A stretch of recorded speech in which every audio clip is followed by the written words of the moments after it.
Esa sería mi primera pregunta. Bueno, pues tenemos una coordinación con todos los gobiernos estatales. Todas las mañanas en Tamaulipas y en todo el país, tanto en las capitales de los estados como en las regiones, se reúnen miembros de la Guardia Nacional, de la Defensa, de Marina, de Seguridad Nacional, representantes del gobierno del estado, de las fiscalías, y toman decisiones diariamente, reciben información. Mañana te vamos a informar, hoy mismo, sobre las reuniones que se tienen, en donde quienes asisten a estas reuniones. Lo que hacemos nosotros temprano aquí se replica en 150 coordinaciones territoriales. Estamos pues en todos lados trabajando de manera coordinada. Teníamos en el caso de Tamaulipas, aunque en la ribereña y en Reynosa y Matamoros y lo que es el centro del estado de Tamaulipas, Ciudad Victoria, y en Madero, Tampico,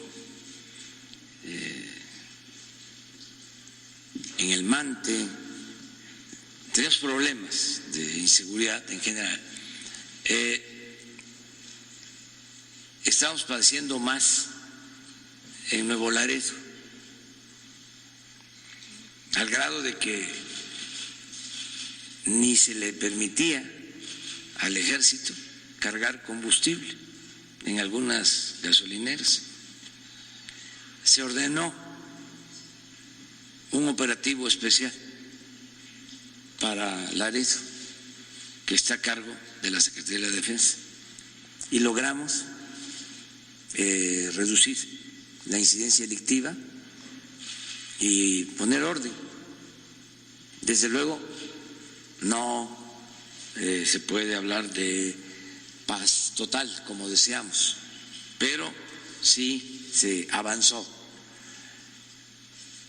Vamos a que te entreguemos los datos del comportamiento de Tamaulipas en general en la incidencia delictiva.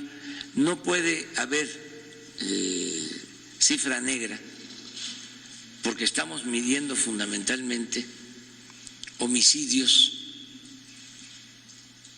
y robo de vehículo.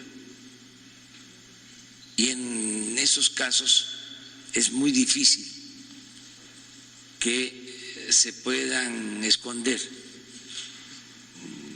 los hechos. Hay cifra negra en delitos que no se denuncian: secuestro, extorsión, robo a casa habitación, robo al transporte, incluso violaciones. Ahí hay cifra negra, pero el homicidio es muy difícil. Sí, en el caso de desaparecidos,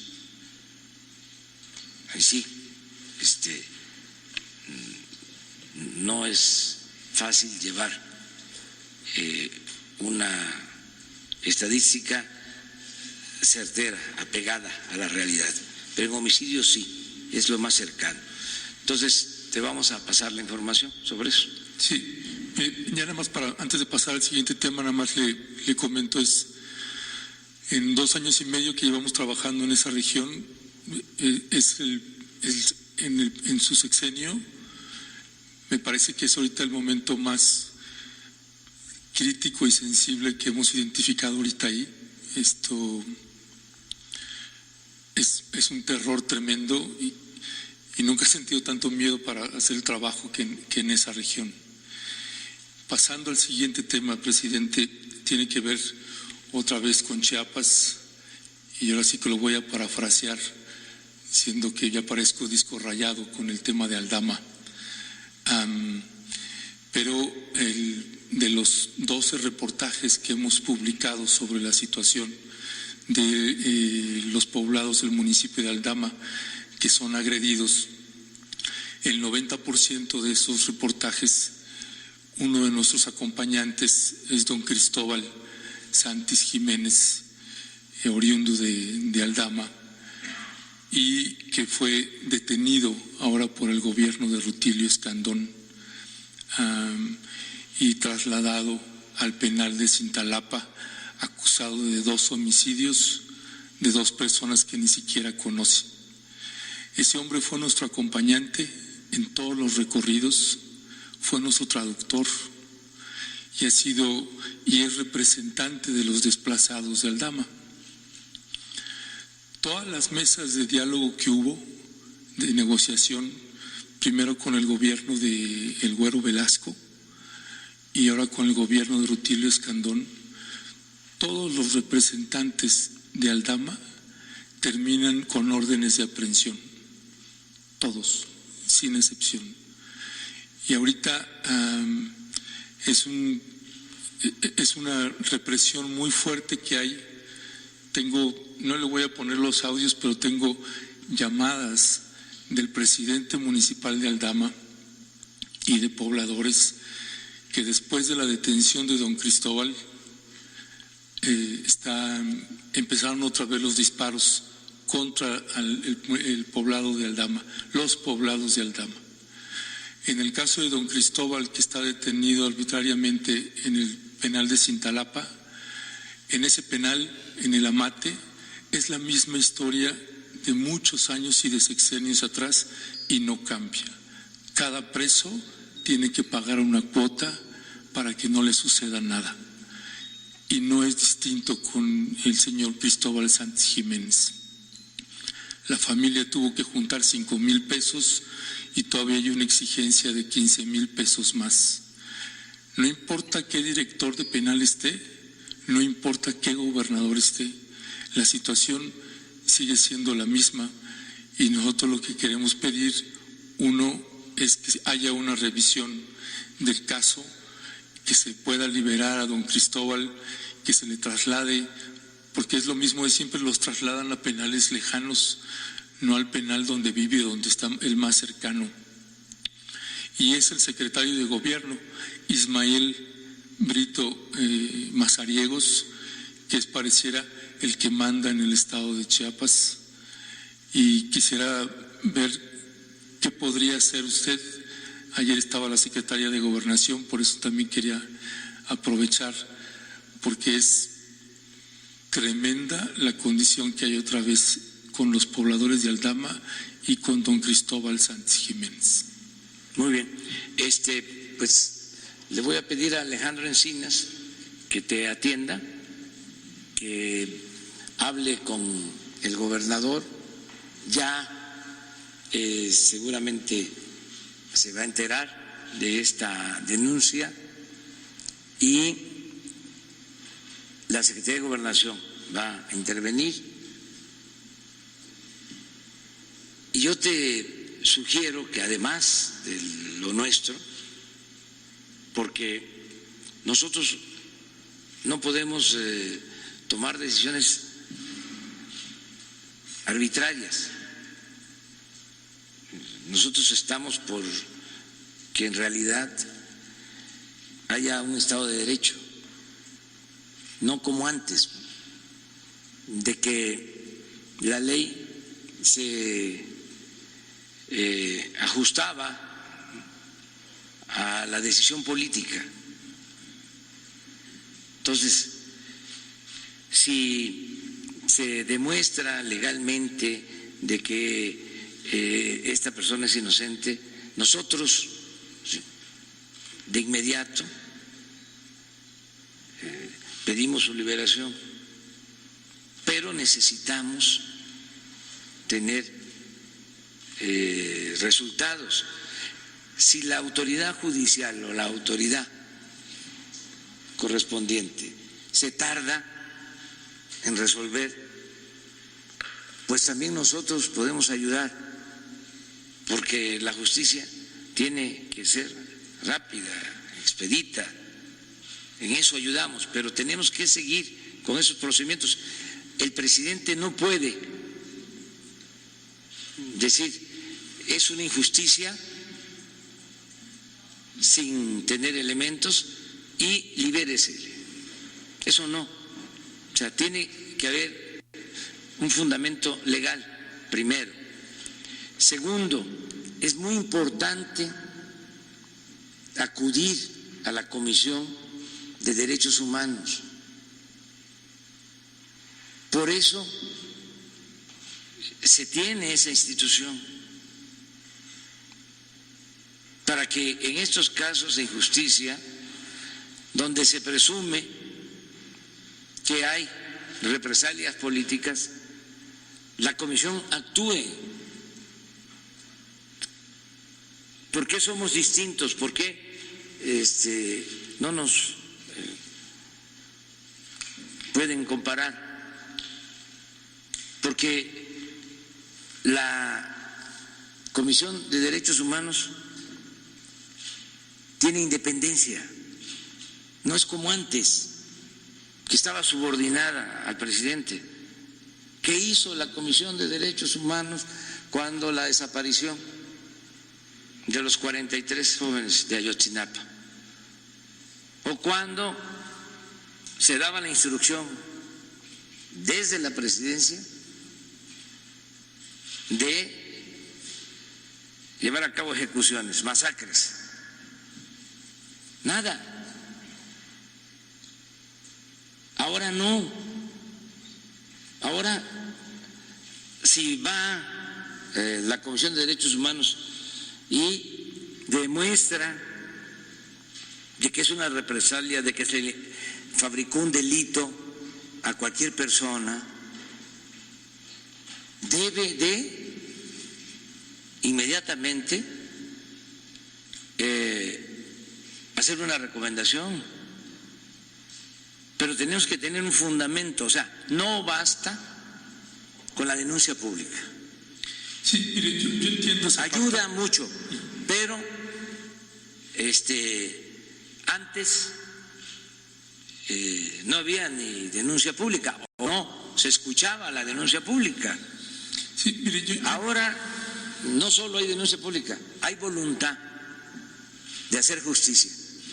Sí, mire, yo entiendo esa parte y me ha tocado verlo como periodista en el trabajo que hace el subsecretario de Derechos Humanos, en ese esfuerzo de tratar de hacer justicia. Y entiendo la complejidad que su gobierno puede enfrentar cuando gobiernos estatales no cooperan y usted tiene que respetar su autonomía. Eso lo entiendo perfectamente.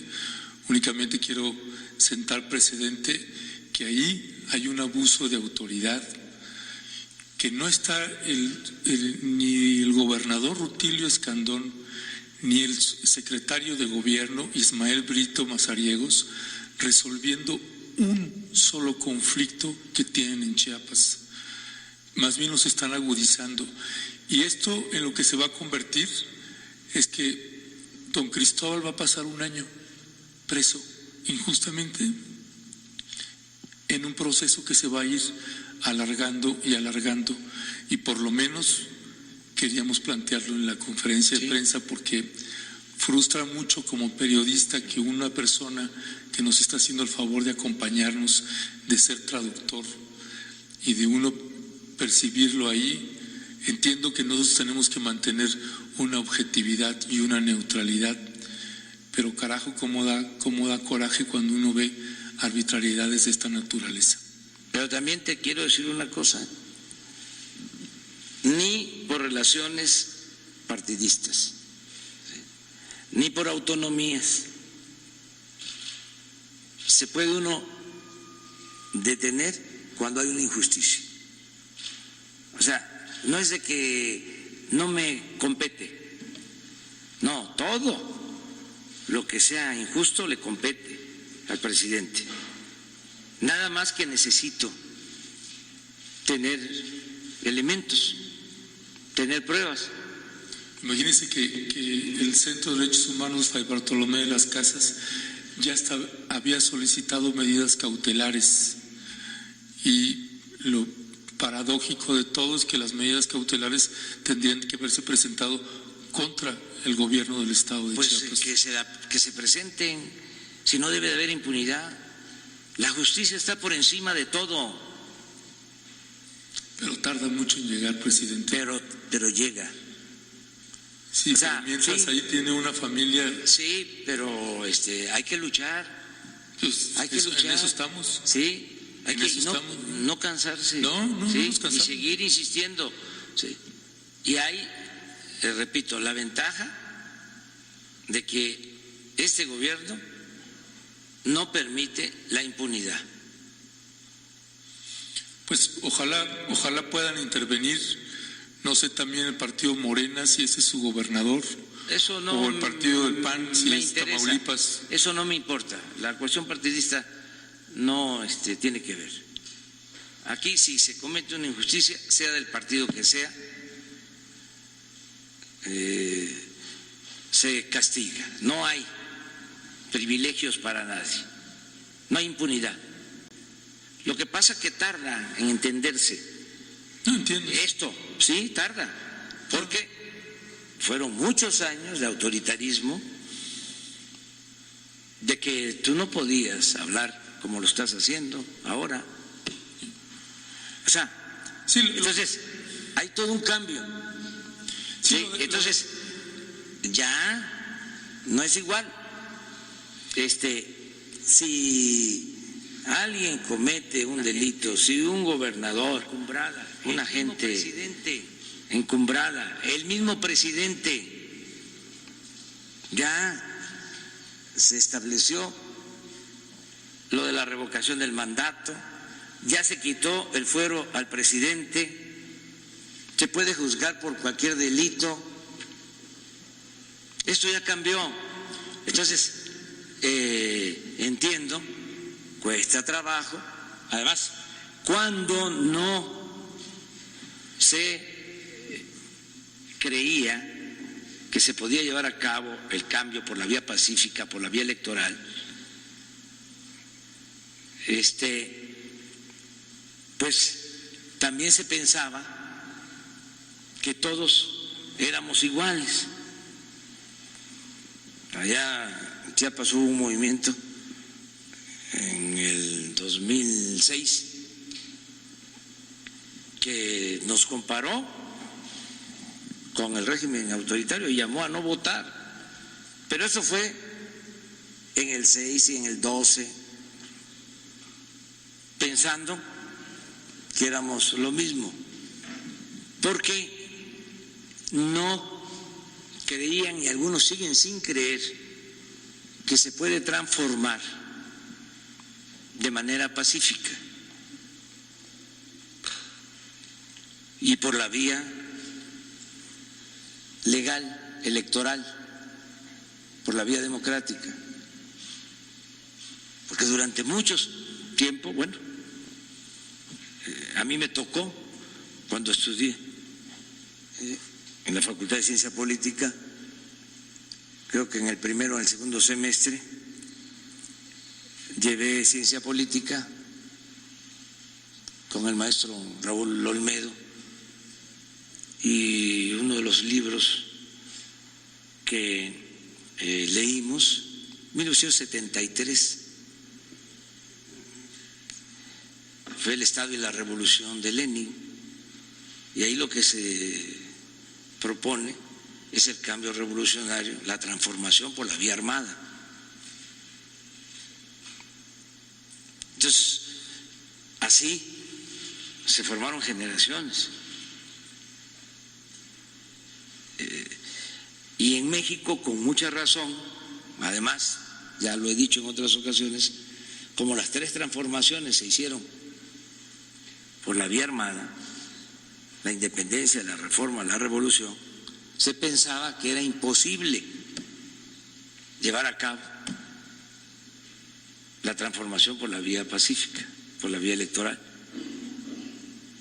Yo recuerdo que después del fraude del 2006 tuve que escribir un libro que se llama No decir adiós a la esperanza, porque quedó todo desolado. Y los más débiles, ¿no?, de carácter, se deprimieron, dirigentes que empezaron a decir que ya no había salida. Otros, ya no vuelvo a votar, ya no vuelvo a participar, no se va a poder. Por eso, cuando se triunfa en el 18, algunos decían, pellízcame para ver si es cierto esto.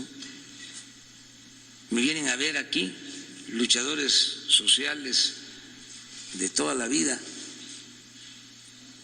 y los llevo a conocer.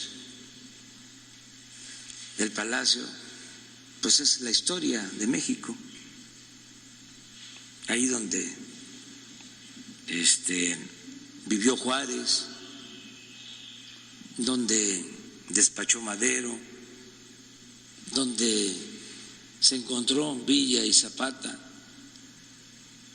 y Villa se sentó en la silla presidencial y Zapata dijo que no porque estaba embrujada.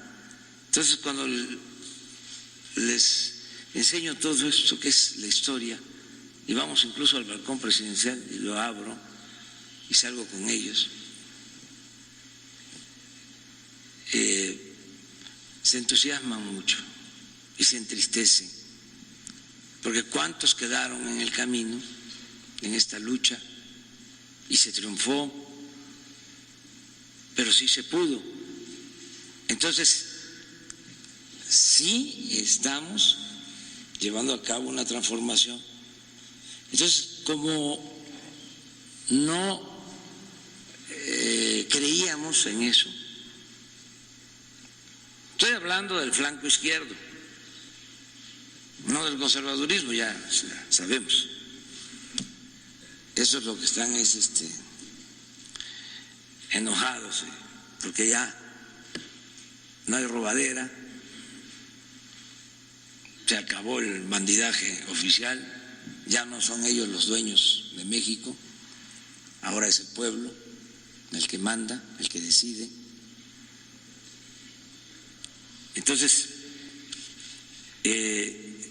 debemos también de ir concediendo de que ya no es lo mismo. O sea, porque también podemos usar, ¿no?, como excusa o como argumento el que sí, el presidente sí quiere actuar con rectitud, está actuando bien, procura la justicia, pero los gobiernos estatales, los municipales, están en lo mismo. Sí, puede ser, pero eso no quiere decir que el presidente solape esas acciones arbitrarias, trátese de quien se trate. Y también otra de las cosas que tenemos que ir atendiendo es de que ya no se debe dar paso a la politiquería. Si tenemos problema con un gobernador, pues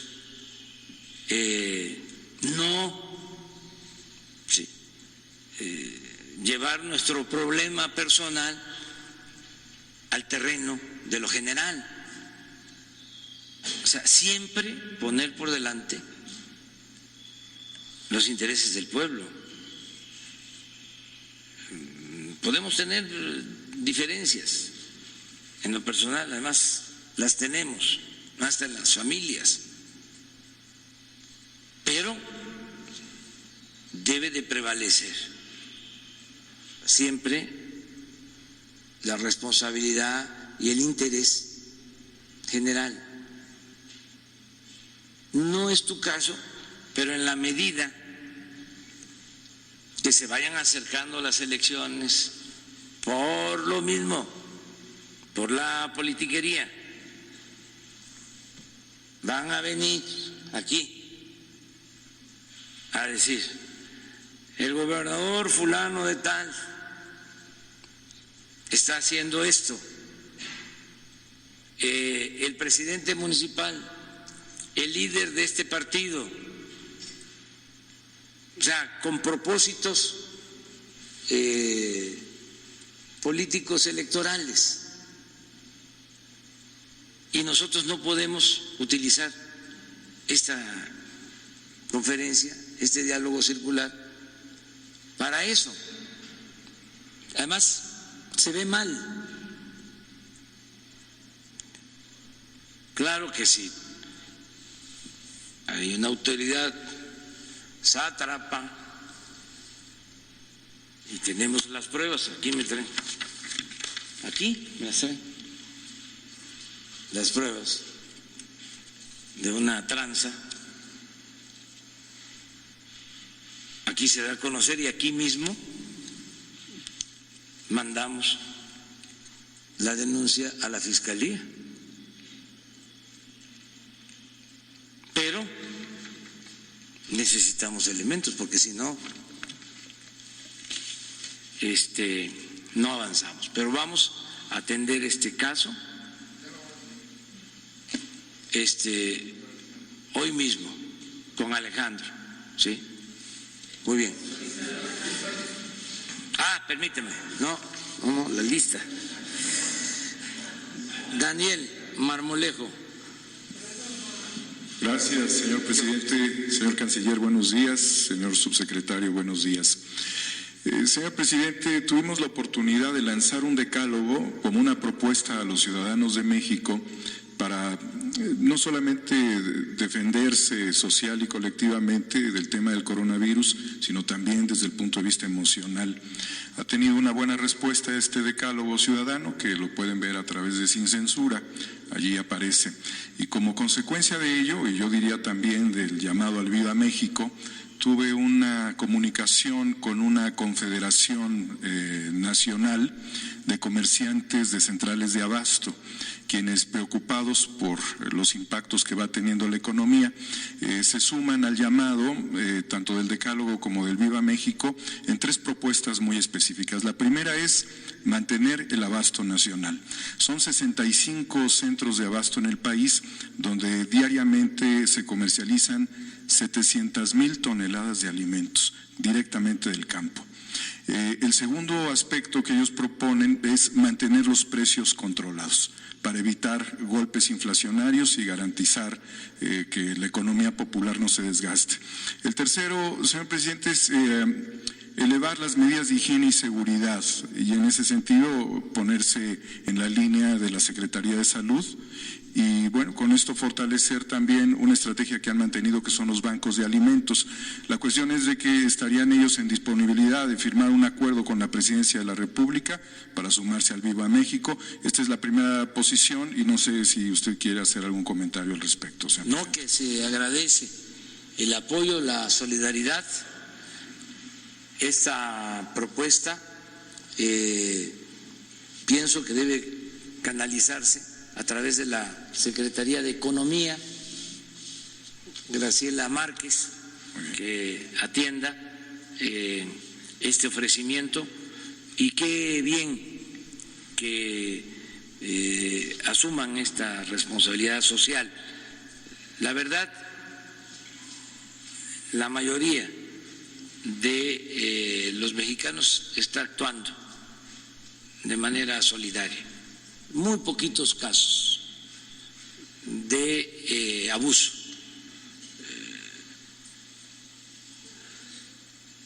En general, las gasolinerías o gasolineras que no han ajustado y se están quedando con una mayor utilidad porque está bajando el precio de la gasolina. Debe de bajar el precio de la gasolina al consumidor. No generalizo, muchos ya están haciendo el ajuste. El lunes lo vamos a ver aquí. Lo segundo es algunas empresas, ¿sí?, que están despidiendo a trabajadores. Sí. Sin garantizarles sus sueldos y sus prestaciones. Pero no son todas. Ya mencioné aquí que una de las primeras propuestas lo hizo Carlos Slim, de que no va a despedir a ninguno de sus trabajadores, de las empresas, de su grupo. Y estoy ahora acordándome porque he recibido también otras propuestas en ese sentido, que las vamos a ir mencionando, ¿sí?, de modo que no es general, ¿sí? Y en algunos casos lo de la tortilla y el huevo, pero también es un asunto de distribución, no es de desabasto. O sea que ahí vamos también a tener este apoyo. Hago un llamado a todos los comerciantes, a los empresarios, a que actúen con responsabilidad, que nos ayuden. Hugo, que es el experto, el especialista, nos está alentando de que vamos a poder pronto superar la emergencia. Por eso se están tomando medidas severas en algunos casos, no en general, no estamos parando la economía en general, sí se están tomando medidas precisas por recomendaciones de los médicos, y él nos está hablando y ojalá y esto sea factible, porque pues se hacen proyecciones, no hay en esto ciencia exacta, pero de acuerdo a nuestros técnicos, especialistas, científicos, el 19 de abril vamos a poder salir de la gravedad. Más o menos. ¿Qué dijiste? A ver, ven aquí. Es que esto es muy importante. Pero ya nada más termino para decirle a la gente que estamos en manos de ellos y que ellos nos van a decir lo que conviene, buscando el equilibrio, que es la recomendación que estamos haciendo, entre cuidar las vidas, que es lo más importante, y que no se nos deteriore mucho la economía. Los tiempos. Gracias, perfecto. Como dice el presidente, aprovecho para agradecer públicamente la confianza que tiene, no tanto en mi persona, sino en la importancia de la ciencia y la técnica de la salud pública en estas decisiones. Así como lo comenta aquí públicamente, es exactamente como él mismo lo refirió, lo que le dijo a los líderes del grupo G20 hace unos minutos. Ahora, respecto a las medidas de salud pública, estas medidas uno quisiera hacerlas lo más extremas posibles. Es lo que uno está viendo que ocurre en los distintos países. Ya hemos dicho muchas veces que hay algunas de estas medidas que no tienen un fundamento técnico, como el cierre de fronteras y el cierre de aeropuertos. Sin embargo, hay otras, como el reducir masivamente la movilidad social durante un periodo razonablemente corto. Uno quisiera hacerlas extremas, que no se moviera una sola persona de su lugar. Sin embargo, uno se tiene que mantener consciente de la realidad social, y esta realidad social es específica para cada país. Algunos países, por ejemplo los países de Europa Occidental, característicamente tienen una distribución de la riqueza razonablemente equitativa. Lo mismo ocurre, por ejemplo, en los países escandinavos. En México, desafortunadamente, no es el caso, y lo sabemos perfectamente todas y todos desde hace muchos años. Tenemos una profunda desigualdad social y económica. En un número representativo, la mitad de la población de México vive en condiciones de pobreza. Esto es una verdad absolutamente conocida y documentada por los organismos financieros internacionales, por el INEGI, por las personas expertas académicas. Entonces, en un momento dado, en una sociedad más equitativa, donde hay capacidad de ahorro en el conjunto de la sociedad, se puede apretar más las medidas sanitarias que están encaminadas a que no se movilice la gente, porque hay capacidad de ahorro, hay capacidad de resistir ese periodo intenso de restricción de movilidad, en donde se cierran pequeños comercios, actividades profesionales independientes, etcétera. En una sociedad tan desigual como la de México, a pesar de que es la economía número 14 del mundo, pero es profundamente desigual. Entonces, uno no puede restringir tanto la actividad social y la actividad económica, porque entonces causaría uno un daño posiblemente irreparable para una gran cantidad de familias que viven al día, pequeños comerciantes, profesionistas independientes, pequeñas empresas, trabajadores y trabajadoras domésticos, por ejemplo, vendedores ambulantes, etcétera. Hay muchísima, 50% de la población que vive al día y no tiene capacidad de ahorro. Entonces, estas son las dos fuerzas que gobiernan la respuesta de salud pública. En un extremo quisiéramos y necesitamos que no se mueva la gente, que no esté en el espacio público, que no salga a trabajar, que no esté en las escuelas. Eso lo necesitamos para fines de la salud pública, como lo explicamos anoche y lo hemos estado explicando, para cortar la transmisión. Ahora, tenemos que ser muy claros en entender esto. La epidemia no se quita de un día para otro.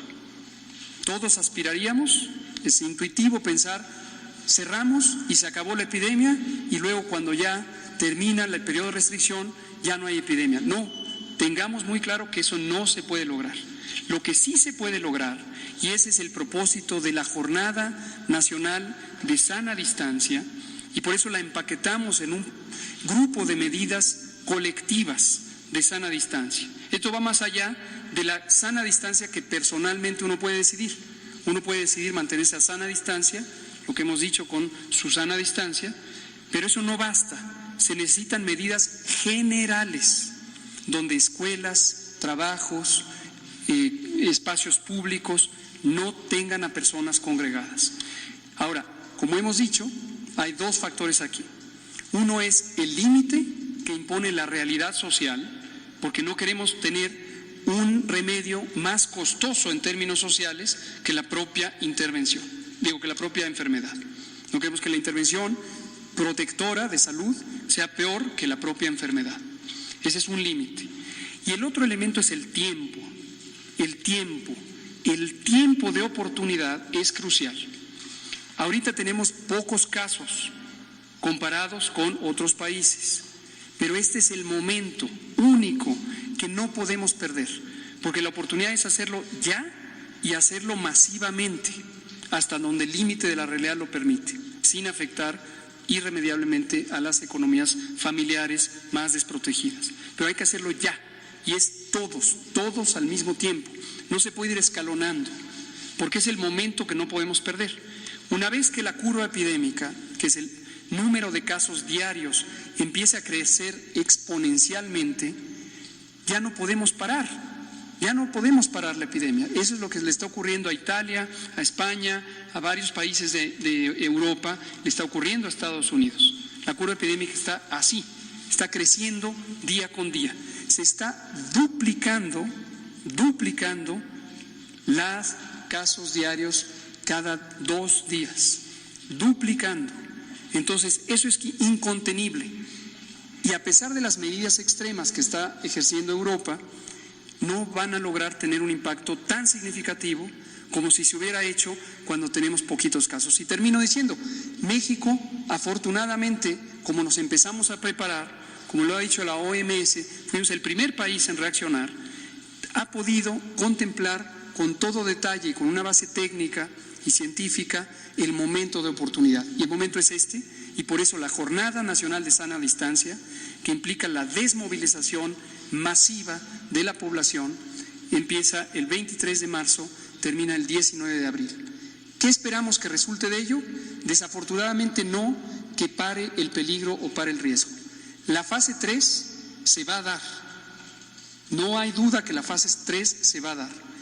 La fase 3 es la fase de máxima transmisión, es la fase de mayor cantidad de casos por día y es la fase donde el riesgo principal es que se sature el Sistema Nacional de Salud, a pesar de la preparación que tenemos y la expansión que hemos hecho con la reorganización de las unidades civiles y el apoyo de las Fuerzas Armadas a través de los planes DN3 y Plan Marina. Que quede muy claro, se va a dar la fase 3, pero la gran diferencia es que con las medidas de la Jornada Nacional de Sana Distancia, si se instauran enérgicamente, de manera disciplinada, y la mayor cantidad de personas durante estas 4 semanas no sale a la calle, se queda en casa, entonces en lugar de tener una curva epidémica inmensa que supere la capacidad de atención, vamos a tener una curva epidémica de menor tamaño que permita atender a las personas enfermas, sobre todo las críticamente enfermas.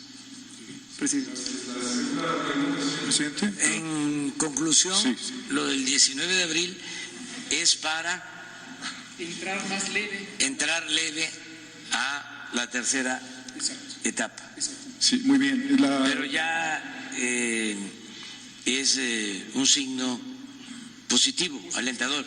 Sí, definitivamente. Perdón, disculpa. Esta pregunta quisiera hacerla al señor canciller Marcelo Ebrard, si me lo permite. México ha tenido momentos históricos muy destacados, el Grupo Contadora, la desnuclearización de América Latina, la figura de Alfonso García Robles. En general, la política exterior mexicana ha sido un baluarte para la humanidad. Usted ha sido también un defensor de la política mexicana y lo vemos con el caso de Evo Morales en su momento.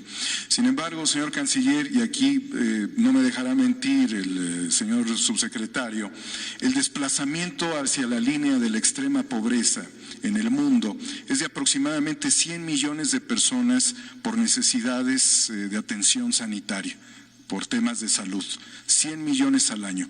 Suponemos que con el coronavirus esto pudiese ser aún más dramático. Por la inmovilidad, quizás el agente patógeno generaría en muchos países un desastre económico. El planteamiento del señor presidente en este momento está recorriendo todo el mundo, porque es uno de los planteamientos más humanistas dentro del terreno de la conciencia y el diseño de un nuevo modelo económico. Estaríamos alertando que el modelo Bretton Woods y el neoliberalismo se desmonta solo con el coronavirus, pero México quizás pudiese ser protagonista de un llamado a un consenso de la economía, del nuevo paradigma de economía en el planeta Tierra.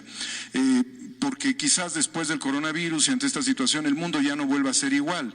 La ciclotonía por décadas del desastre económico lo tenemos muy claro desde el año 2000, el 2008 y ahora. Señor canciller, México pudiese ser protagonista del llamado para el nuevo consenso de las grandes mentes en virtud del nuevo paradigma de la economía, llamémosle moral, señor presidente. Muchas gracias. Con su permiso, señor presidente.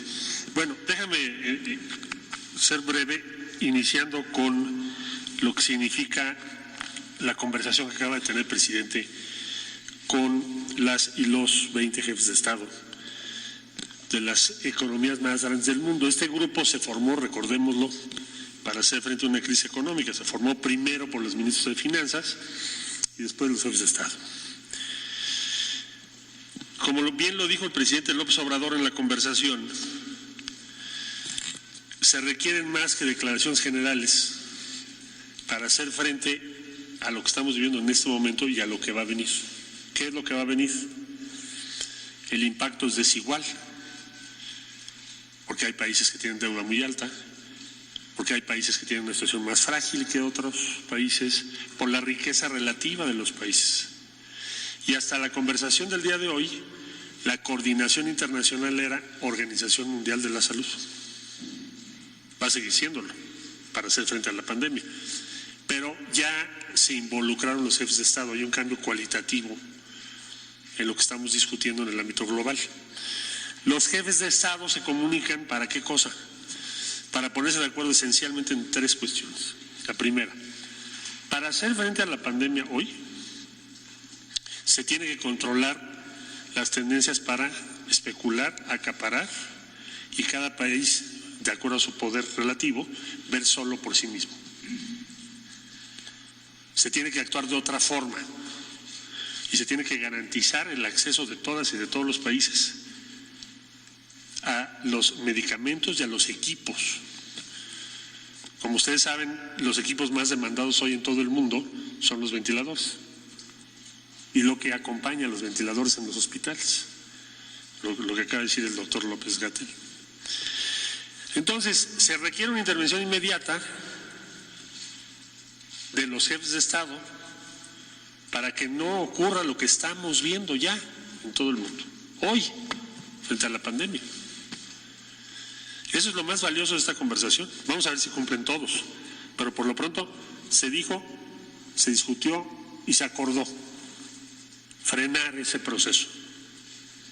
Segunda cuestión en la que hay que ponerse de acuerdo, el acceso a las vacunas cuando se den y a los medicamentos mientras se llega a la vacuna. Por ahí un jefe de Estado dijo, pues a lo mejor nos va a llevar un año, quizá un poco menos, pero nos va a llevar tiempo. Entonces es indispensable, se dijo, ponernos de acuerdo para este propósito. Tercero, ¿qué vamos a hacer con la economía? El daño por las medidas que estamos obligados a tomar en materia económica, empleo, bienestar, más allá de la economía, va a ser inmenso, va a ser muy grande y otra vez muy desigual. ¿A quién va a afectar más? Pues a los más pobres, a los trabajadores, a los que no tienen ahorro, a los que no tienen recursos. No es algo que se vaya a dar en un nivel teórico, es algo que está pasando todos los días. Hay gente que ya no tiene empleo hoy. Esa es la preocupación, la angustia.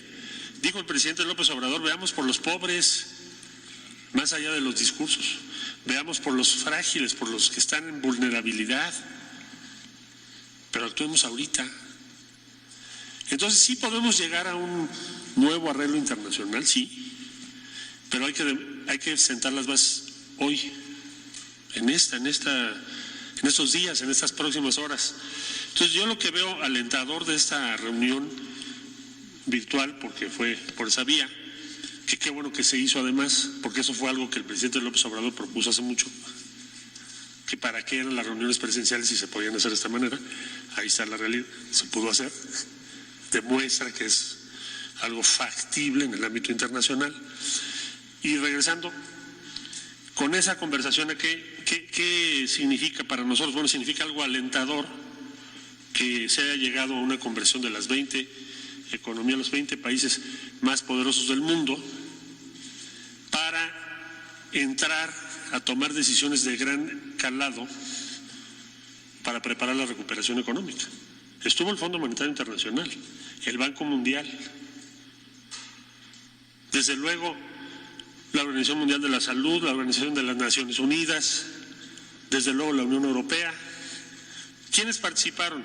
Alemania, Arabia Saudita, Argentina, Australia, Canadá, China, España, Estados Unidos, Francia, India, Indonesia, Italia, Japón, México, el Reino Unido de la Gran Bretaña, la República de Corea, la Federación Rusa, Turquía, todos esos países y todos esos organismos. Compromiso común se tiene que ver en las próximas horas y en los próximos días. Y también si no se da, pues tendremos que decirlo, porque es ahora o nunca.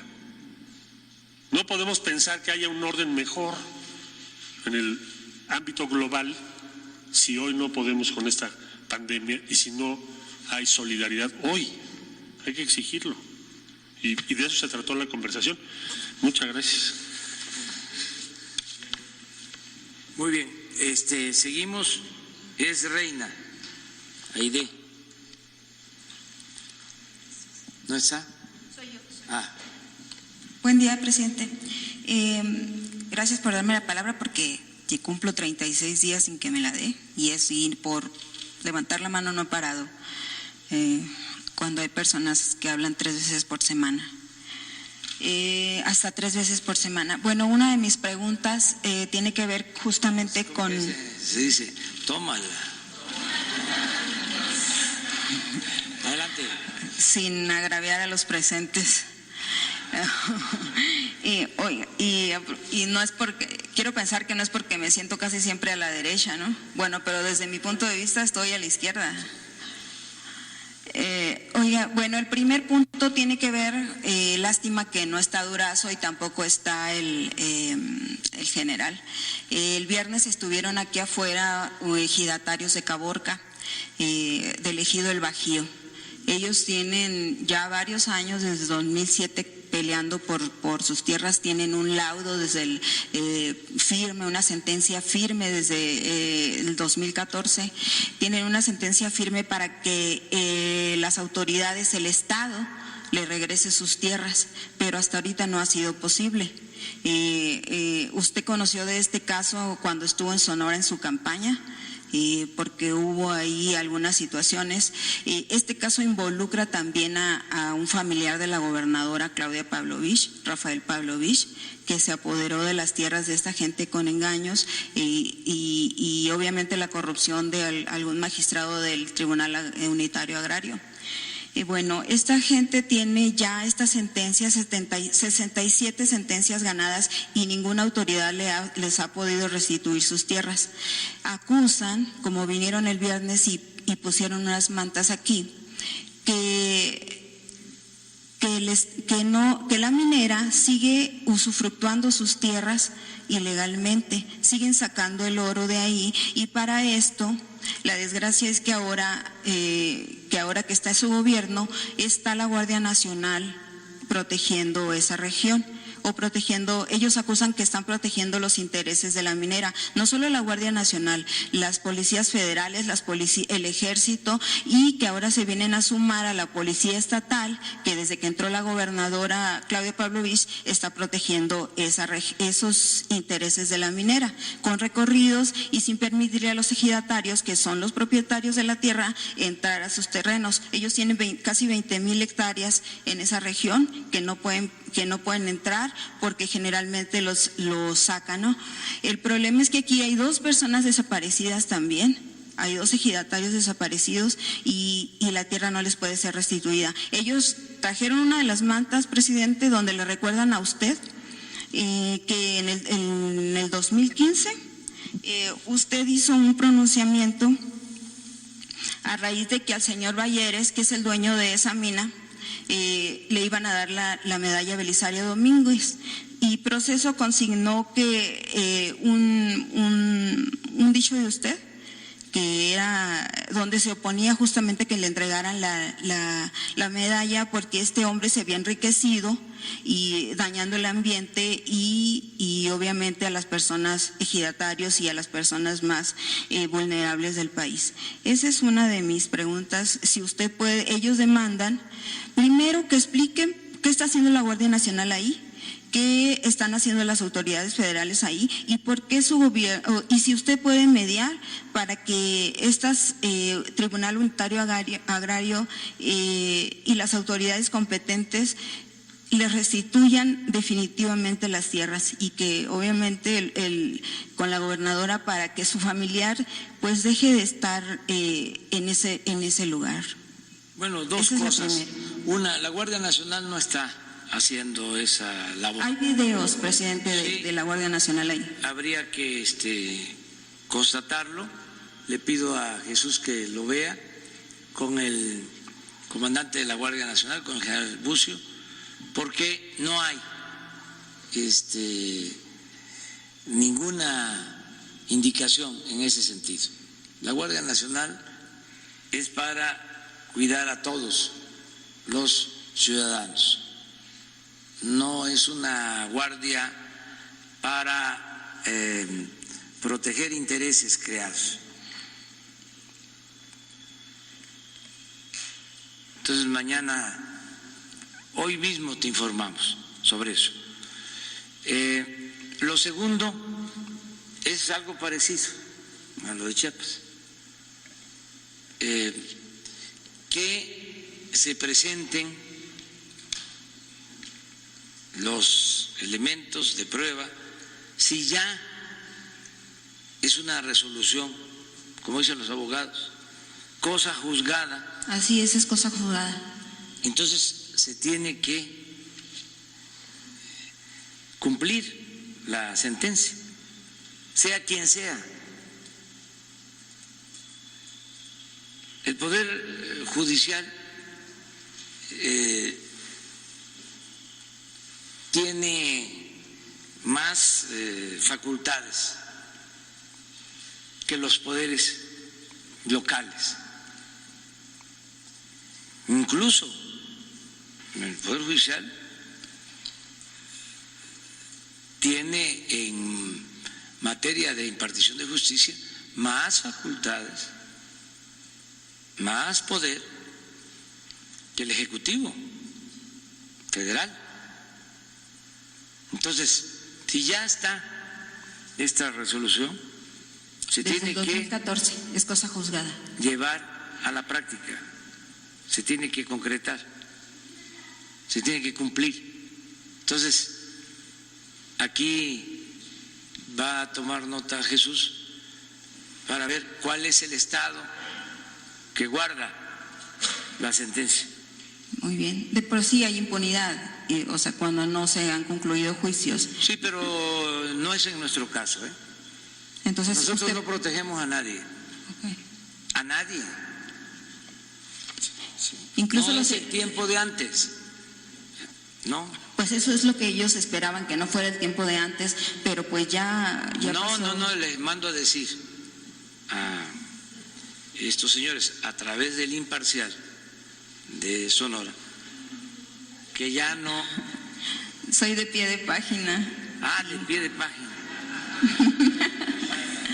Y reportera independiente. Sí, que no hay impunidad. Pero también a través del Imparcial, no importa, por donde sea, a través de todos, que ya no es el tiempo en que estaban gobernando los otros partidos, ya es distinto. Entonces, que vamos a ver cómo está la situación. Y aquí vamos a informar, por favor, de si ya no existe ninguna queja, algún trámite. Si ya es cosa juzgada, es cuestión de ejecutar. Incluso cuando el Poder Judicial resuelve algo que es cosa juzgada, por lo general ordena a la autoridad competente, a la que corresponda, sea el gobierno del Estado, sea el Ejecutivo Federal, que en un término de tiempo considerable se ejecute, y si hay desacato de la autoridad, se hace acreedor el servidor público a sanciones, hasta desafuero. Pues sí. Entonces, pero vamos a ver, mañana mismo lo sabemos. Por favor. Y hablaban también ellos de incluso donar un terreno de algunas de sus hectáreas para que incluso se hiciera una base militar. No. Pero pues eso no. Aquí hay dos cosas, o sea, que se tienen que ver. Uno, si la Guardia Nacional, como tú sostienes, está ahí, y eso es indebido, no tienen por qué hacerlo.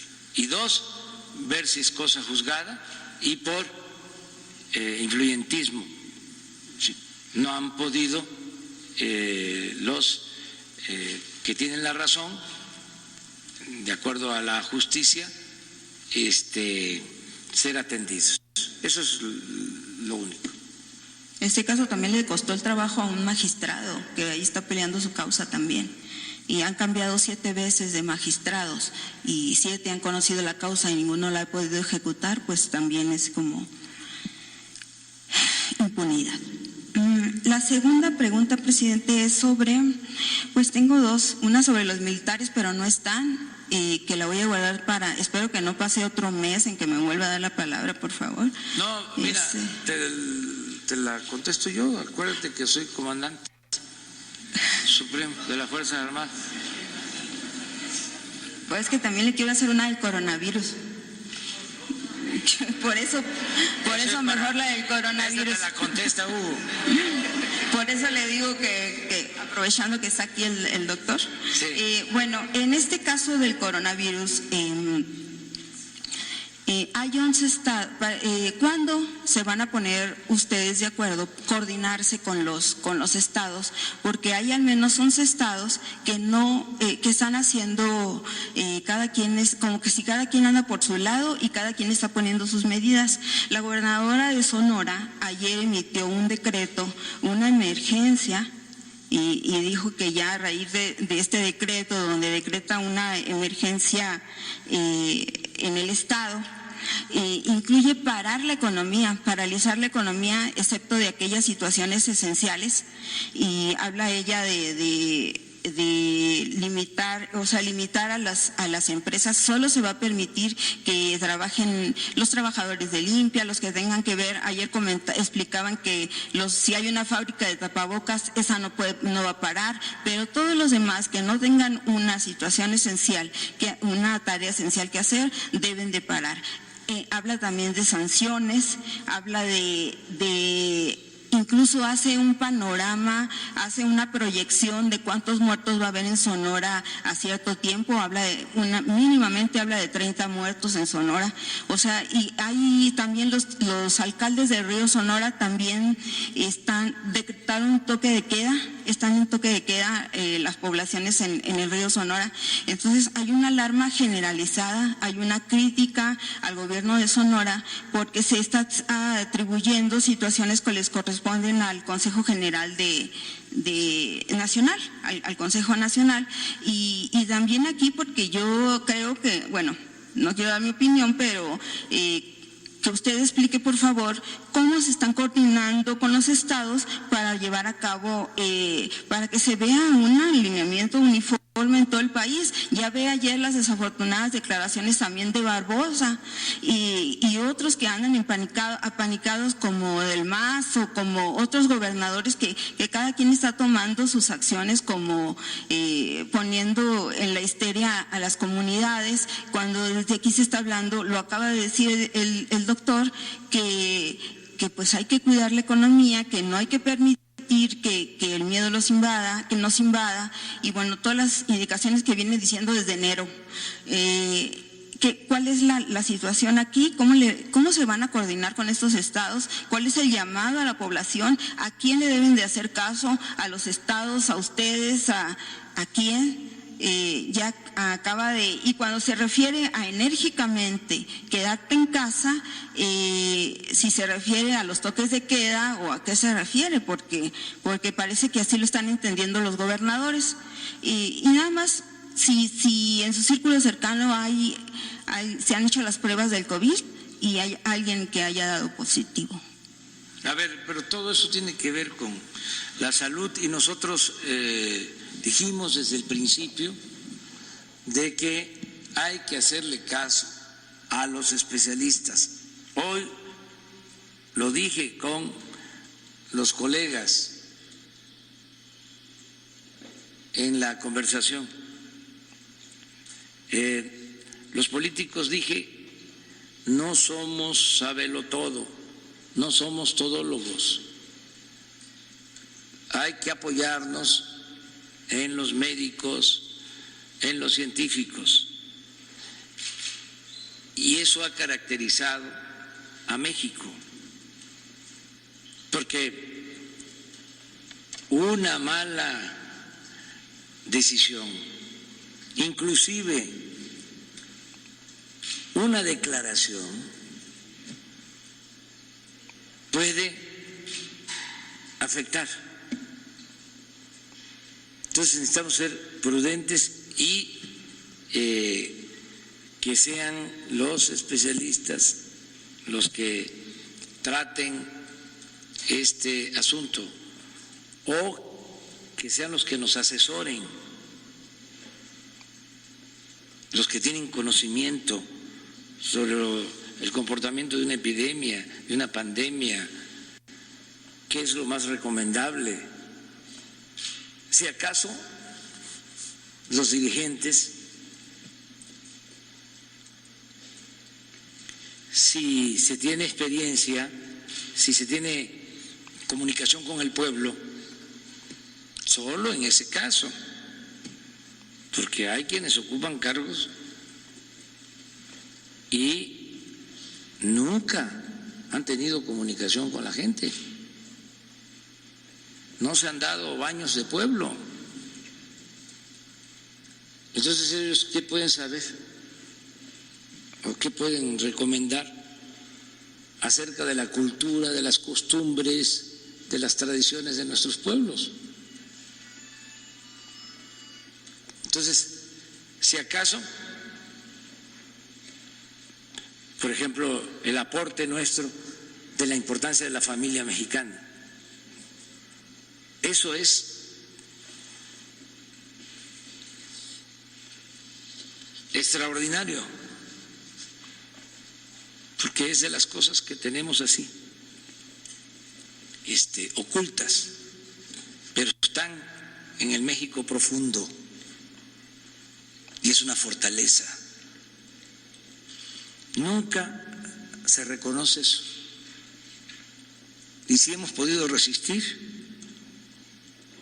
a todas las calamidades, ha sido por eso, por la fraternidad de nuestras familias. Entonces, eso yo lo vengo planteando desde hace años y ahora lo aporto,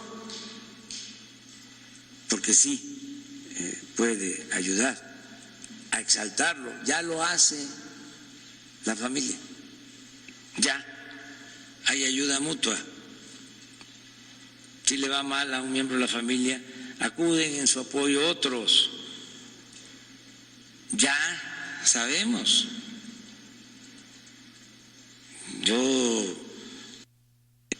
De que los roles en la familia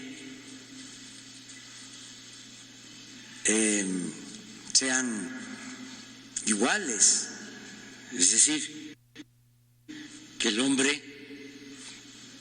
se ocupe de actividades que antes y hasta ahora solo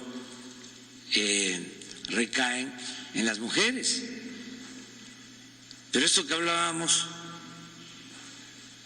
de que la mujer es más cuidadosa de los padres, esto es general. A ver, que me desmientan. Nosotros los hombres somos más desprendidos. ¿Quiénes son las que están más pendientes de los papás, de las mamás? Las mujeres.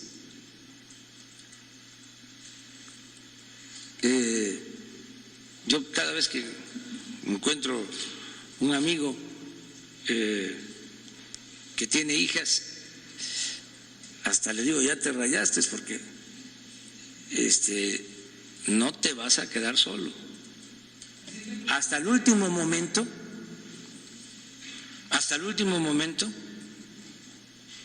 vas a tener ahí. En cambio, si son puros varones, ya es difícil.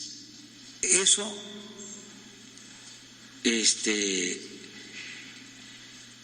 no es así general, pero aplica por nuestras costumbres, por nuestras tradiciones.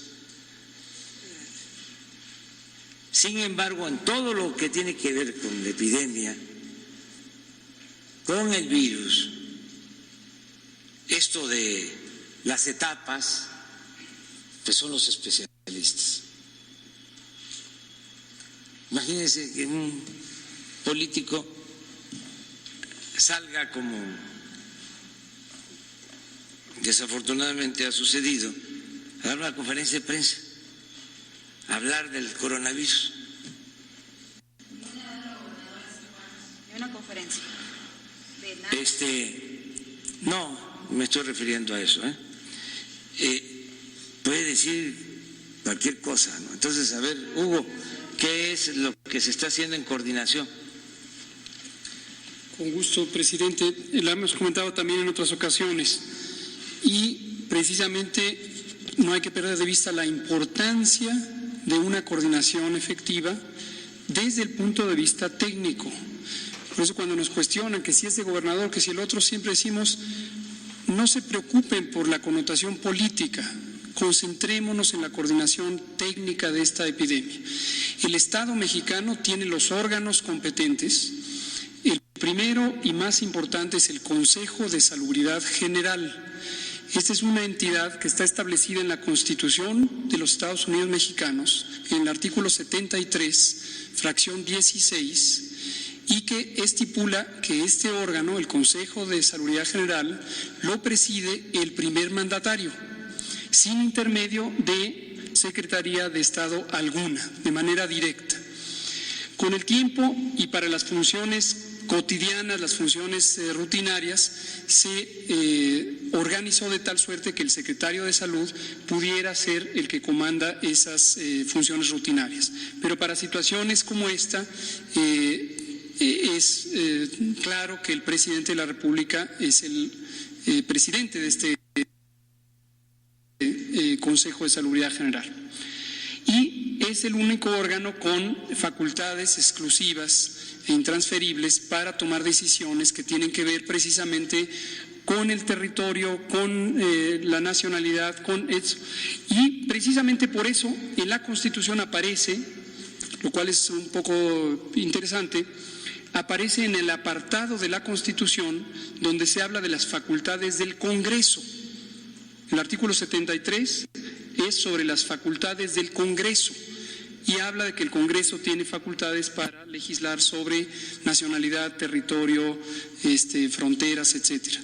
Y súbitamente en la fracción 16 dice el Consejo de Salubridad es tal. Este consejo lo creó Benito Juárez, lo creó el presidente Benito Juárez.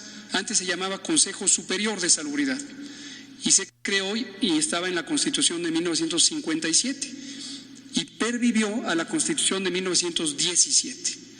Entonces, ahora, este es el órgano máximo, pero este es un órgano que hace disposiciones generales, no es un órgano operativo y alguien tiene que hacer la coordinación operativa de la epidemia.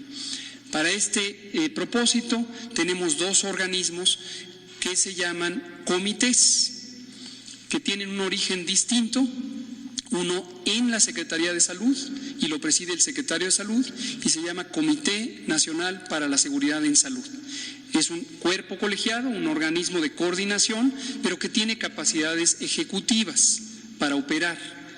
No es un órgano exclusivo de la Secretaría de Salud. Tiene la representación de varias secretarías de Estado, pero no todas. Y hay otro órgano que se llama el Comité Nacional de Emergencias, que lo preside el secretario de Seguridad Pública, y también tiene capacidades ejecutivas, y también es multisectorial.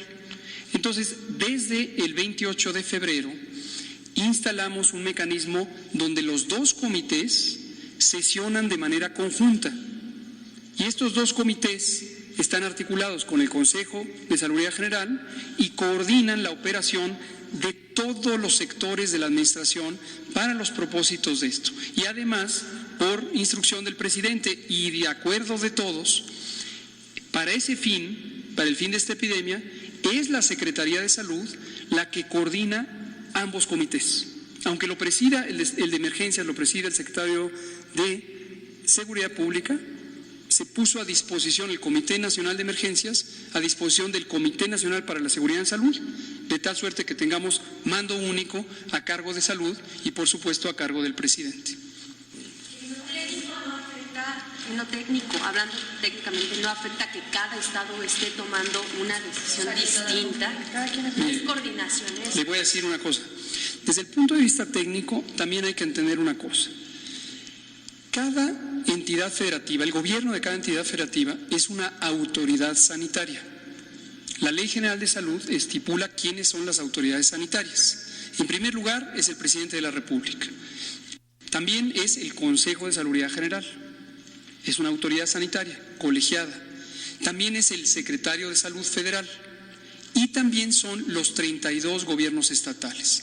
Cada quien tiene facultades para ciertos elementos de no solo la respuesta a epidemias, sino en general de la salud. Y la propia Ley General de Salud establece lo que legalmente se llama la concurrencia de la Federación y los gobiernos estatales para las materias de salubridad general. Entre estas, esta. Ahora, es esperable que cada gobernador, la gobernadora de Sonora y la jefa de gobierno de la Ciudad de México tomen un papel activo en su marco de responsabilidad. Entonces no debe preocuparnos que sean proactivos, eso es incluso una virtud. La modalidad específica en la que contribuyen al manejo de la epidemia desde el punto de vista técnico siempre va a ser más efectiva si respetan el ámbito técnico y se dejan guiar por el ámbito técnico. Y pongo un ejemplo muy virtuoso. En la Ciudad de México y el Estado de México compartimos la región metropolitana del Valle de México, que es la zona más poblada del país, donde esperablemente vamos a tener la mayor intensidad de la epidemia, tanto en el número de casos, como en la velocidad de la transmisión, como en la capacidad resolutiva. Aquí están la mayoría de los hospitales federales. Entonces, por esa razón, desde el viernes pasado, conjuntamente con la Federación, la jefa de gobierno y el gobernador Alfredo del Mazo propusieron tener una coordinación metropolitana para COVID. Entonces mantenemos una sana distancia en el sentido de que ellos pueden operar con cierta autonomía en lo que aplica a sus facultades como gobernantes de cada entidad federativa, además cooperan entre ellos y además están vinculados con la Federación. Este es el modelo ideal. Hemos ya identificado las oportunidades para que en distintas regiones del país se replique este modelo de coordinación entre estados y coordinación con la Federación. Vámonos a la lista.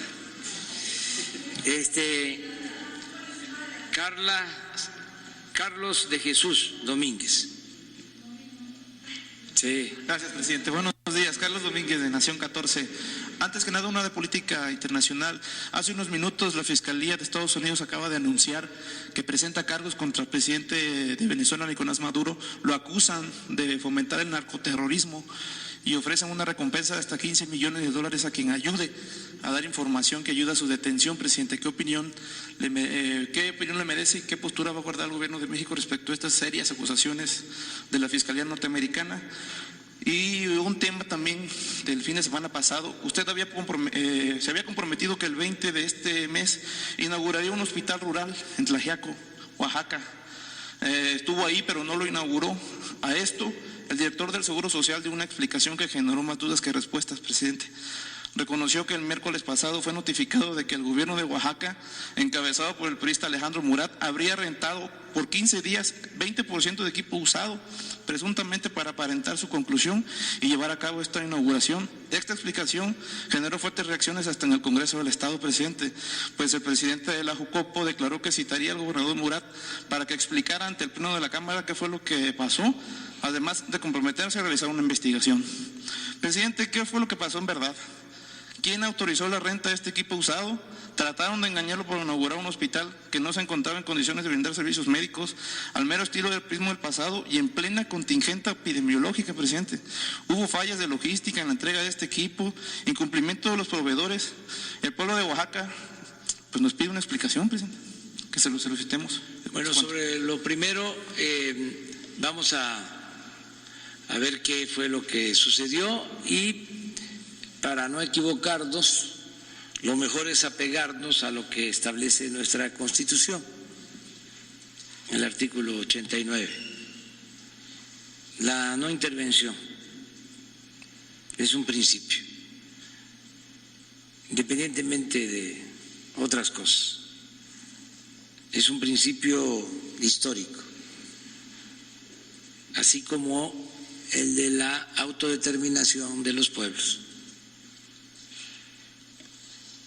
En el segundo caso, hubo dificultades para terminar de equipar el hospital. Entonces, cuando me informaron, dije que yo no iba a inaugurar ese hospital así, porque les ganó el tiempo. Y ya estaba el compromiso de inaugurarlo el día 20, y no se pudo, y se le habló a la gente para decirle, faltó tiempo, está el equipo nuevo que llevó el Seguro Social, que nos ayudó la Secretaría de la Defensa a trasladar, pero no daba tiempo de instalarlo y no íbamos a actuar de manera irresponsable de que se instala, ¿no? Se inaugura el hospital y se ve el presidente y se llevan las camas, ¿no? Y es como cuando abren la llave del agua, ¿no? Pero atrás está una pipa. Todo eso que hacían antes. Bueno, tan es así que hay una película que se la recomiendo, Calzón sin inspector, que tiene que ver con enfermos, con médicos, con hospitales. Entonces, dijimos no, mejor que se termine de instalar bien y regreso. Ya hice el compromiso que voy a estar de nuevo el día 1. Ahora sí, presidente, ¿se inaugurará el día 1? Pues ya no hay ningún problema. Pero no queda claro, presidente, ¿por qué rentar equipo usado? Es que tuvieron algún problema, entiendo, con los proveedores y alguien pensó de que podía durante un tiempo rentarse equipos, ¿no? Cuando nos informaron, dijimos que no. Pero también quiero expresar que llevamos muy buena relación con el gobernador de Oaxaca. ¿Confían que no tuvo nada que ver en este presunto intento de engañarlo, presidente? No sé, lo que sí les puedo comentar es de que estamos trabajando de manera coordinada y aprovecho para decirles, no voy yo a cargarle la mano a ningún gobernador, a ningún dirigente, nada más porque tengamos diferencias. No es el caso, Pero ya llevo bastante tiempo en este oficio. Entonces, vamos a resolver el problema. Nada más que ahora que regrese a Tlaxiaco, ahí, ahora sí, se lo pido a la gente, como ya estamos en la sana distancia, nada más así, y no pueden reunirse más de 100. Ahora que voy el fin de semana a Nayarit, que voy a estar también en Baja California, en Sonora, en Sinaloa, son giras de supervisión. Por ejemplo, voy a inaugurar, ahora sí, el hospital, pero para eso pues es nada más entregarlo a los médicos, al director del hospital, que por cierto es muy bueno. Es un hospital que además va a tener ya más especialidades. Es un hospital que puede ayudarnos ahora, si se requiere, porque hay otro del seguro, del programa IMSS Bienestar en Tlaxiaco, que es el que se está sustituyendo. Entonces, podría todavía un mes, 2 meses seguirse usando el anterior, y ya terminado, inaugurado, tenerlo preparado para atender a toda la región de la Mixteca si se nos presenta la gravedad del coronavirus. Entonces, por eso voy el día 1 de nuevo. Ok, presidente. Y decirle a la gente, porque nos queremos mucho, porque amor con amor se paga. Entonces, decirle que ahora sana distancia, que como lo dijimos, cuidemos a los adultos mayores, que nos organicemos bien en las casas para cuidarlos, que el cuidador, la cuidadora, tome sus precauciones también para no contaminarlo,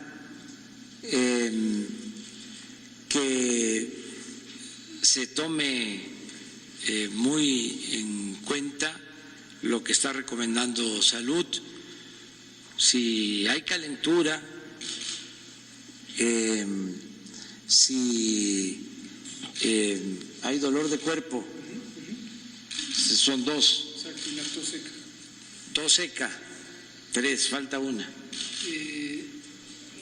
Fiebre, tos seca, dolor de cabeza, dolor de cuerpo y la pérdida del olfato también. Sí, dolor de cabeza y pérdida de olfato, esta se incorpora también porque se está descubriendo esto. Entonces, quedarse en casa, no salir. Esa es la recomendación. Y la distancia, también agradecer a los empresarios, porque primero fue que les dieran permiso a los adultos mayores con goce de sueldo, también a los enfermos de diabetes, de hipertensión, de enfermedades renales y a mujeres embarazadas, primero. Y ya se tomó también la decisión de que si son empresas que no tienen una función social básica, que nos ayuden los empresarios, cuando menos este mes, hasta el 19, que los manden a los trabajadores a sus casas con sus prestaciones, que nos ayuden de esa forma, un mes, y que se queden los indispensables. También no cerramos el espacio aéreo, no se cierran vuelos, solo en el caso de los vuelos a Estados Unidos, de manera especial, en todos los casos, pero de manera especial, los vuelos de nuestros paisanos. Primero decirle a nuestros paisanos que si pueden, que no viajen a México. Si hay urgencia, desde luego, y no hay ninguna restricción, pueden venir a México. Solo que hemos tomado ya la decisión de tener medidas sanitarias más estrictas en aeropuertos, de entrada y de salida. Estamos logrando, el secretario de Relaciones está haciendo un extraordinario trabajo, hablando con gobiernos de otros países. Quiero agradecerle al presidente de Argentina, que tenían cerrado su espacio aéreo y nos permitieron que aviones de la Fuerza Aérea aterrizaran para traer a paisanos nuestros y también llevar argentinos. Eso fue un trámite y fue una cuestión de excepción, también con todo el cuidado sanitario. Y estamos haciendo un trámite también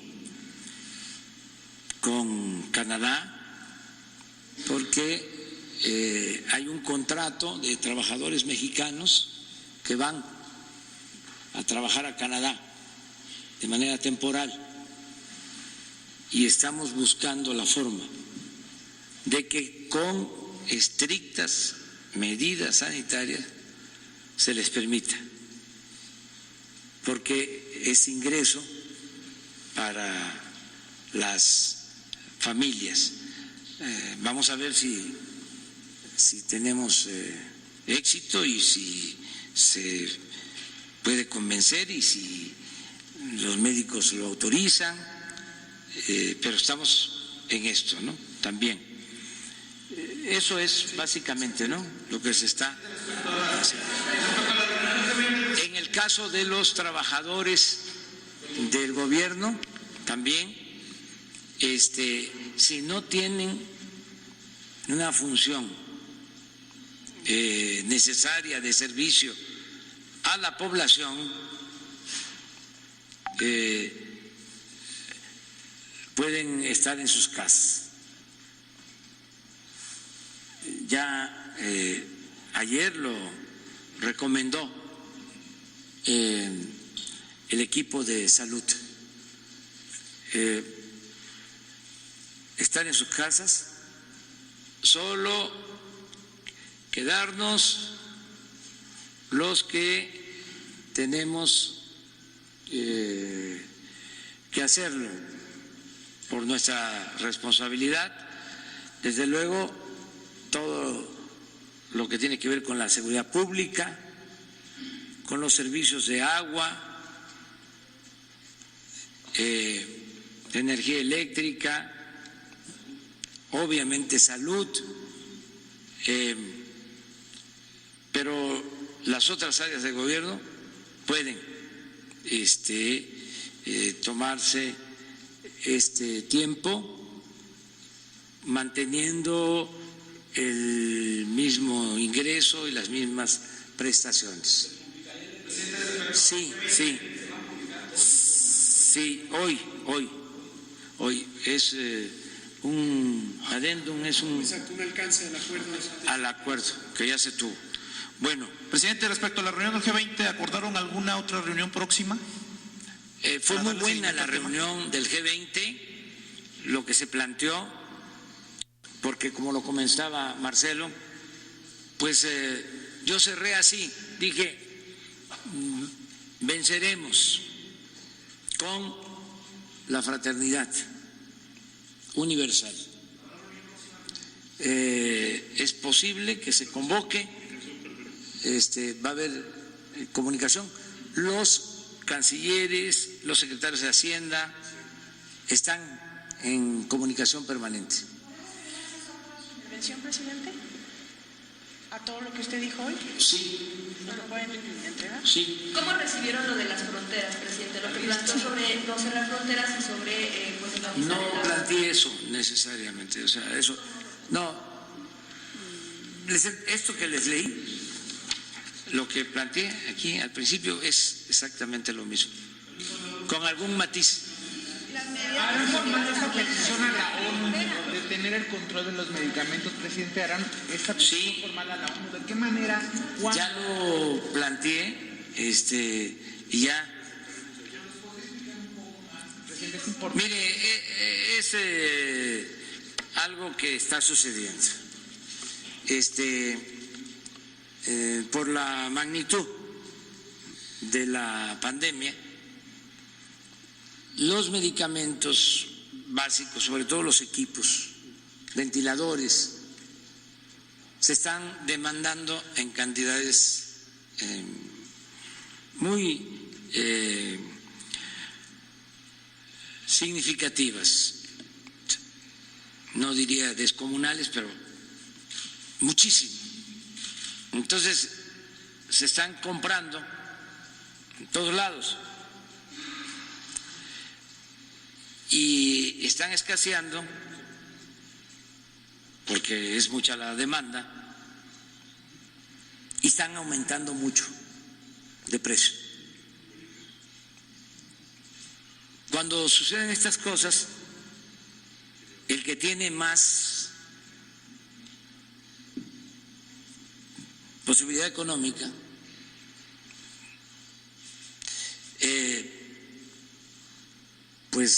acapara.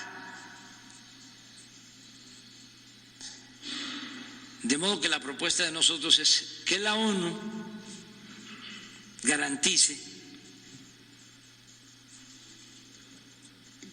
que se pueda contar con estos medicamentos y con estos equipos en condiciones de igualdad. Ese fue el planteamiento de nosotros, entre otros, pero ya lo van a ver porque hoy se va a dar a conocer. Es esto, pero va a haber imagen, no hay problema, sí,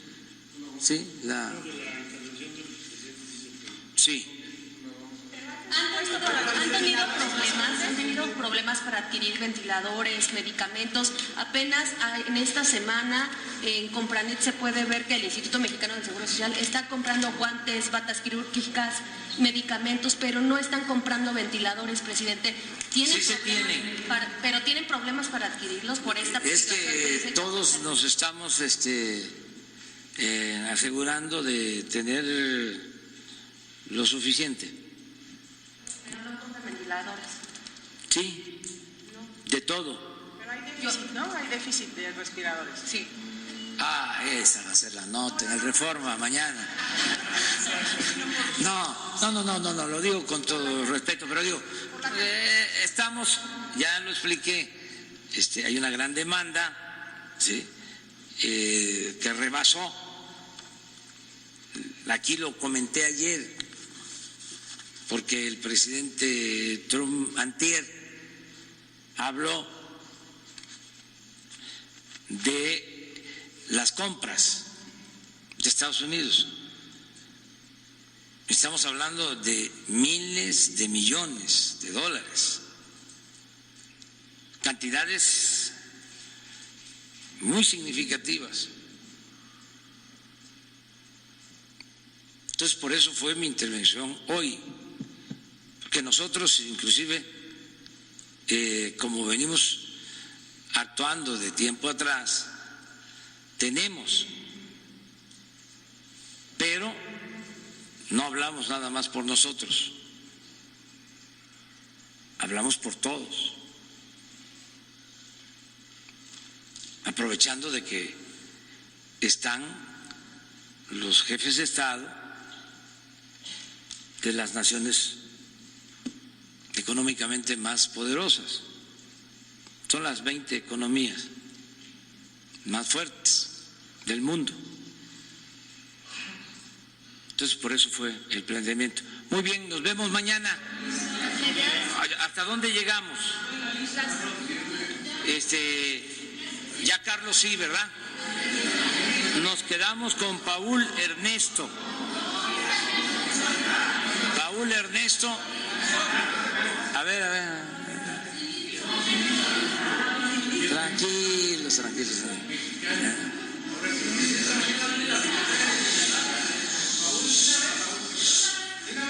Bien, Paul. A ver, de una vez. ¿Ya para qué? Nueva la mañana. ¿Qué les parece? Sin lista. Buenos días, presidente. Gracias. Soy Paul Velázquez de Sinaloa. Ni uno más, ni un corrupto más en gobierno. El primer tema con el titulizado Calle, que vino ayer de Segalmex titular, ha sido muy bien tomado por los productores de Sinaloa el anuncio de la ampliación del espectro para alcanzar el beneficio del maíz. No solamente eso, se calcula que sea lo que detone la economía, la reactivación. Es importante recalcar que la trilla o cosecha de maíz inicia la última semana de abril, la primera de mayo. En el tema de Segalmex también, en Liconza, los pequeños productores de leche del estado de Guanajuato y Jalisco piden su intervención. El viernes pasado, Liconza emitió un comunicado que ya no captaría la leche en esta temporada, pero el problema que ellos están es que no tienen cómo almacenar, tratar y conservar. Le piden a usted su intervención ante Liconza para que reabra diario la recolección de leche en estos dos estados. Tal vez esté repitiendo el tema en otros estados. Ese es el primer tema. Y segundo, presidente, el año pasado yo denuncié a una banda de estafadores aquí ante usted, en junio, el 4 de junio. Le pedí que en ese momento usted emitiera un informe, un mensaje a la nación diciendo que los puestos públicos no estaban en venta.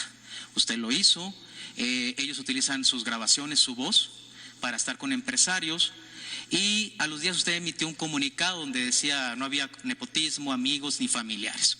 Esta banda se radicó de Sinaloa, afortunadamente. Entre las cosas que vendieron, 2 veces la silla de Conagua en $1,5 millones, un contrato de seguros de gobierno federal en $2,400,000 y el contrato de boletos de avión por $1,800,000. Los empresarios pues tienen miedo de presentar la denuncia porque hicieron algo a lo que estaban acostumbrados con el viejo régimen. Estos estafadores salieron al estado de Baja California y gracias a la intervención de la vocería hace unas semanas hubo una reunión aquí con estas mismas personas, Marely Reyes Rodríguez y su esposo Miguel Sosatán, vendiendo los lotes de las casas del Infonavit. La vocería nos comunicó inmediatamente con la gente de Infonavit. Ellos dijeron, eso es mentira, es estafa, ya no va a haber ventas en paquetes, sino asignaciones directas al beneficiario. Logramos detener esa estafa. Lo que no hemos logrado detener es a otros estafadores, como uno que se presume ser el jefe de asesor del canciller Ebrard. Me refiero a quien tiene un negro historial en Sinaloa también, Humberto González Díaz, quien vende contratos de la Comisión Reguladora de Energía. Gracias a la intervención del licenciado Julio Scherer, logramos frenar y anunciar a Gerardo Martínez Saldívar, quien vende obra de Conagua. La petición, presidente, es que pudiera instruir a sus secretarios que cuando pase uno de estos casos que nosotros buscamos para ver si es cierto que alguien es o está haciendo el individuo, nos nos arropen, nos den una respuesta rápida como lo que hizo Vocería y Infonavit, que gracias a eso logramos detener, pero no ha habido siempre ese mecanismo de atención. Que repita de nuevo, los contratos no están en venta y que hay mucho estafador en este país que vivía así. Entonces, nada más es una petición que vuelva a mencionar y que nos abran las puertas a las secretarías cuando presentamos estos casos. Sí, lo vamos a tratar porque es una plaga. Ya no igual que antes, pero sigue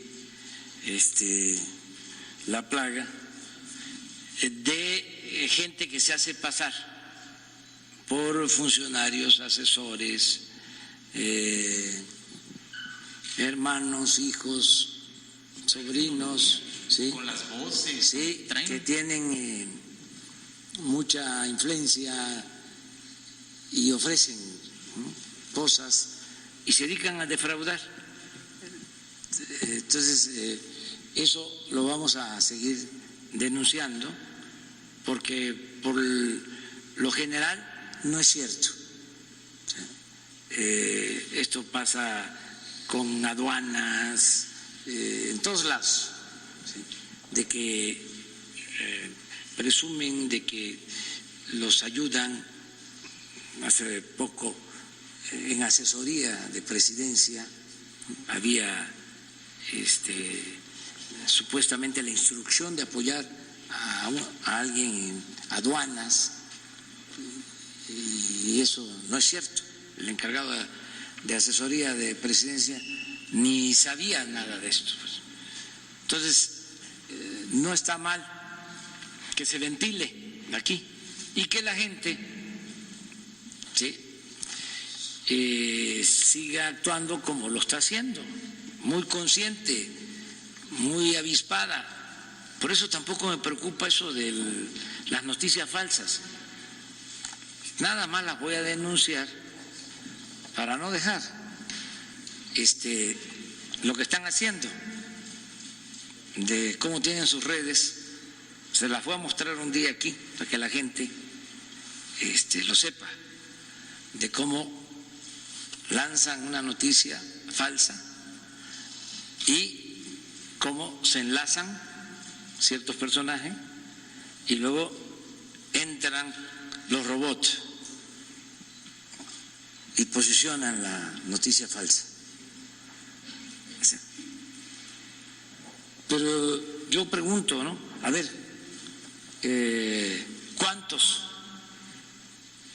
están? Porque es trending topic, por ejemplo. ¿Y cuántos le entraron al trending topic? ¿Cuántos son los que cayeron? Los que se dejaron manipular, engañar. Muy poquitos, aunque sea trending topic. 5,000, 8,000, cuando mucho 10,000. ¿Saben cuántos nos vieron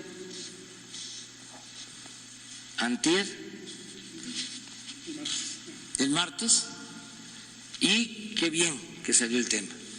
Para agradecerle a los medios de comunicación que se enlazaron.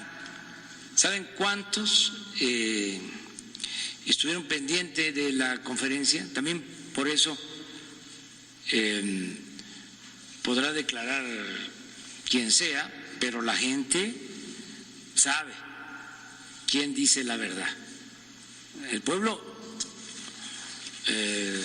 está muy consciente, muy despierto. Ese es el cambio, esa es la cuarta transformación, es la revolución de las conciencias. ¿No tienes ahí la lista? Quiero aprovechar para agradecerle a todos estos medios.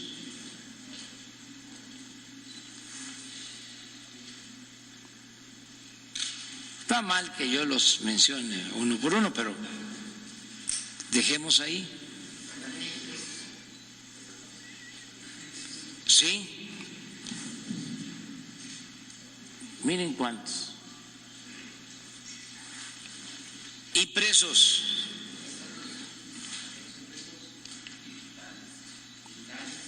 Las redes sociales. Pero nada más aquí es televisión y radio, ¿no? En vivo, sí. como hora y media en vivo. Fíjense el servicio social, el apoyo. En total se hizo, un recuento, 23 millones. Vieron ese día la conferencia por este apoyo. Y ya dijimos, cuando sea necesario, ojalá y no. Ojalá y no lo volvamos a necesitar. Pero si es de urgencia un llamado, les pedimos de nuevo que nos ayuden. No vamos a estar siempre cadena nacional y mensaje presidencial. No, cuando se necesite. Además tenemos este medio que es muy importante. Nos vemos mañana. Sí, para que reabran los centros de recepción de leche. Aquí, Jesús. Muchas gracias. Lo del maíz, excelente, fue una decisión para ayudar a los productores. A todo el estado. Sí. Dependemos de. Es una inversión en apoyo a los productores, porque necesitamos producir maíz. Sin maíz no hay país.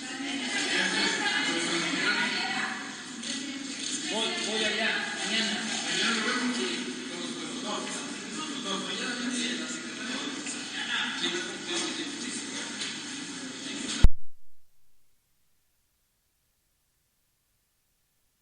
Radio Superación, medio y voz de los grupos vulnerables, transmite desde su base central en la capital del estado de Oaxaca, en el sur-sureste de la República Mexicana, y gracias a la tecnología para todo el mundo. Radio Superación, medio y voz de los grupos vulnerables, emisora fundada en el 2004 por Editorial Corporativo de Medios de Comunicación. Radio Superación, medio y voz de los grupos vulnerables, te saluda en este 2020. Radio Superación, medio y voz de los grupos vulnerables.